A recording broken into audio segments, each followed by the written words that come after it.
Hi, welcome to Instrumental Analysis. I'm Vicki Colvin. We're moving ahead in week 2, talking now about atomic spectroscopy, which is our primary instrumental analysis tool, both for this week and for next week. And we're interested in it because it helps us analyze for many, many elements in the periodic table. This first introduction to it, though, is going to hopefully review some basics for you in terms of what you might have learned back in freshman chemistry about the atomic structure, electrons and photons, and how they interact with light. So it's a lot of material that I'm going to cover pretty fast. A caveat I want to make is that when typically we say metals analysis, I'm not really excluding all of the other elements in the periodic table. What this table actually shows you in blue is all of these elements can be analyzed with atomic spectroscopy. So it's clearly not just metals.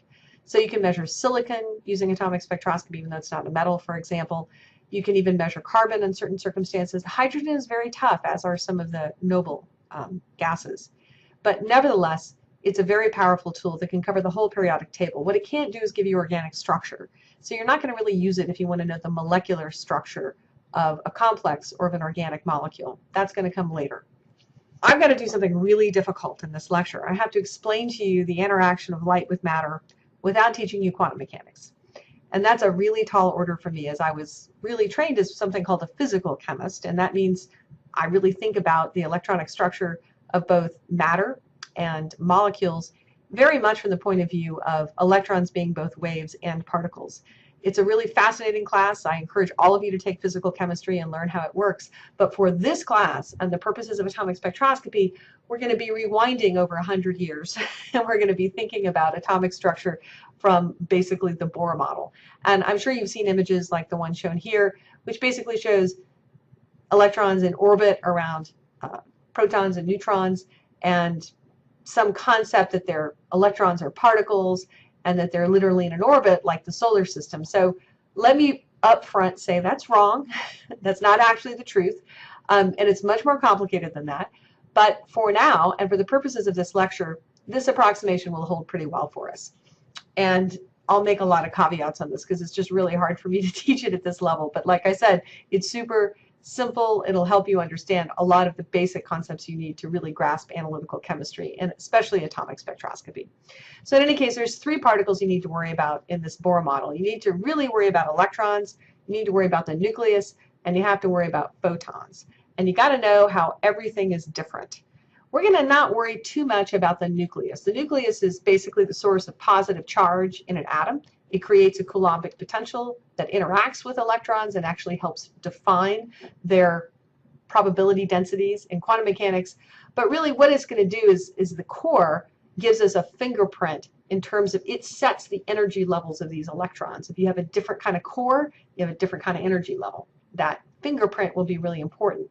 But perhaps the most important thing that you want to take away is that electrons have mass and they have charge. Not a lot of mass, but they have mass. And photons, to the first approximation, don't have mass. And they're really just energy or electromagnetic radiation. And to be really clear on electrons, you can't see them, but they have mass. They're objects, even if they exist in a probability density. And that's a very, very important concept to have here, because what we're going to be doing in spectroscopy is moving around electrons through their interaction with light. Now, let's talk about light, because that's probably the harder concept. And I want you to remember some time in your life where you sat in front of a lake, or maybe you were looking at a puddle if you don't have a lake nearby, and you saw ripples on the surface. I think a lot of us have an intuitive sense of what a wave is in water.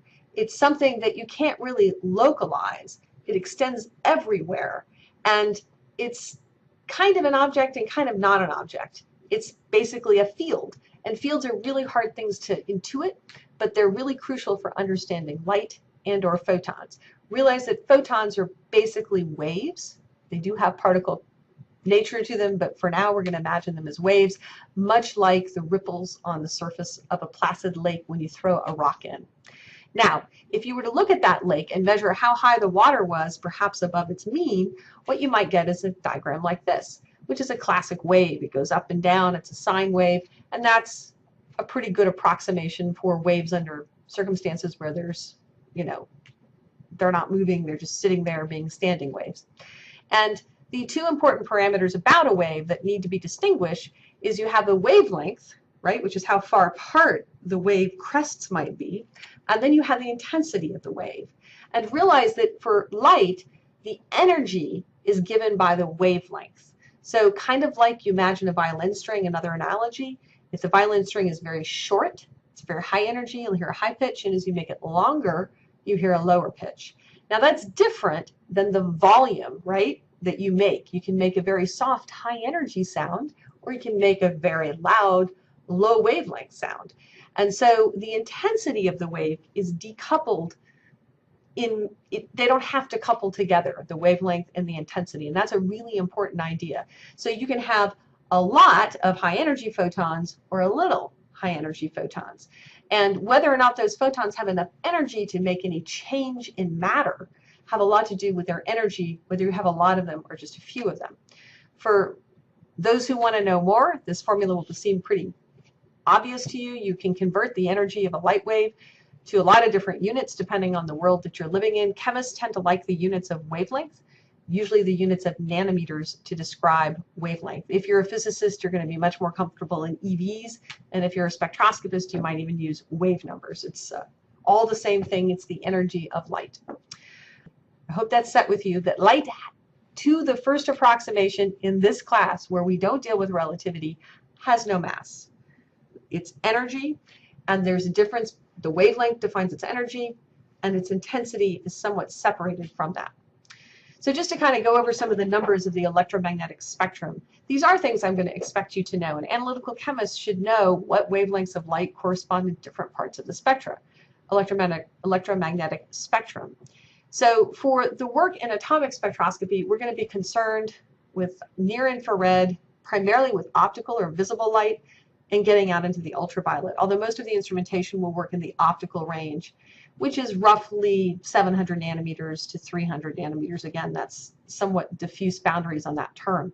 But for example, in this part of the spectrum, red light is going to be about 650 nanometers, whereas blue to purple will be 400 nanometers. And you stop seeing light by the time you get to 350 or 300, then it's ultraviolet.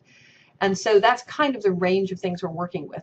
Infrared light, which we are going to talk about later in the class, is much longer wavelength, and it even gets longer when you talk about microwaves or radio waves. So really in this nanometer regime, or the optical part of the electromagnetic spectrum.